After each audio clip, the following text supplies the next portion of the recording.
Di ana naghinlo na si Kaitad Stevie sa isda nga para kilawnon. Mo ni siya ang ibes nga lami kaayo kilawon. Agagmay na siya mga kaibigs. Kay di na po na siya madagko. Ing ana ra gyud na siya ka gagmaya. Ay lain sad namong tuwahon kay mo may nakuha ra. Kani ra pud siya may among tuwahon pero ang dudagko ni siya. Mo ni si Jelen. Murag mataor-taoran dyan siya og lunod kay gagmay man hinay-hinayon dyan siya pagbutang. Pagit kayo ani. Tamis-tamis ang sabaw na niya kay presko man kaayo ang isda. Bahala og gagmay basta lami kaayo. Basta kay magkasinabot gani mi og mukaon og mga presko nga isda mo ari lang sa dagat kay sigurado gyud nga makakaon. Magdarami og bisan unsa lay imong bawnon pwede saging, magdapod og bahaw na naglibog na ni unsaon ni kay perti nang punuan sa kaldero ya napay daghang isda kay budget na ni siya para gyud sa tinola. Nya kay mura na magmuawas na ang sabaw na hinay-hinayon na ibanan na lang ni siya og sabaw kay para gyud malunod ang tanan. Wa na puno na gyud kaayo.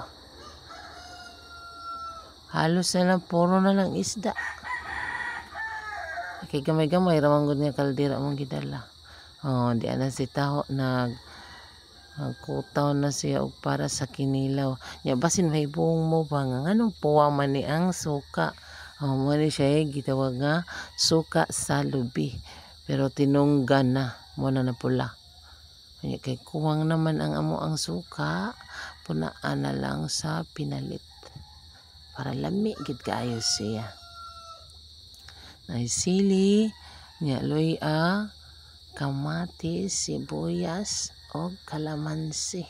Bastang lami sawsawan po gani. Maglaway na ka.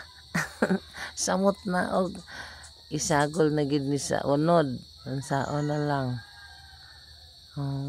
Abtik pud ni kay si Kataho vlog mo. Hikay-hikay or mo andam sa mga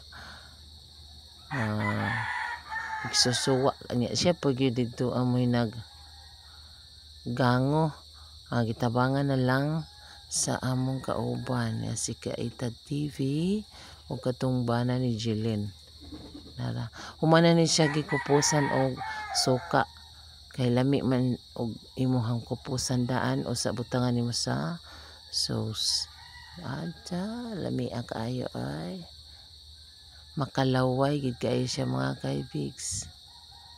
Nara pababaw-babawan pa mura naa sa restaurant. Lingaw gid kaayo mingari akong mga suroy og dagat kay sigurado jud nga naa mi masuwa bisan og dili may magdala og mga sudan.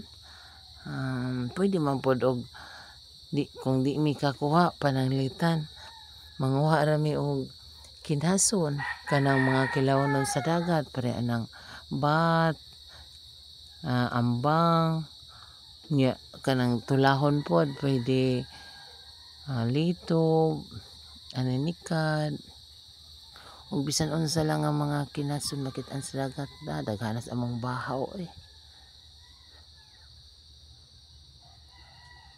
Syaro og dili ni pabusog na ron ay panagsara gyud makangari sa dagat kana ra pong makalugar nya dapat pod ug moari sa dagat hunas kay di man pod pwede og taob kay ang mga bato malapawan man sa dagat nang dili makakuha.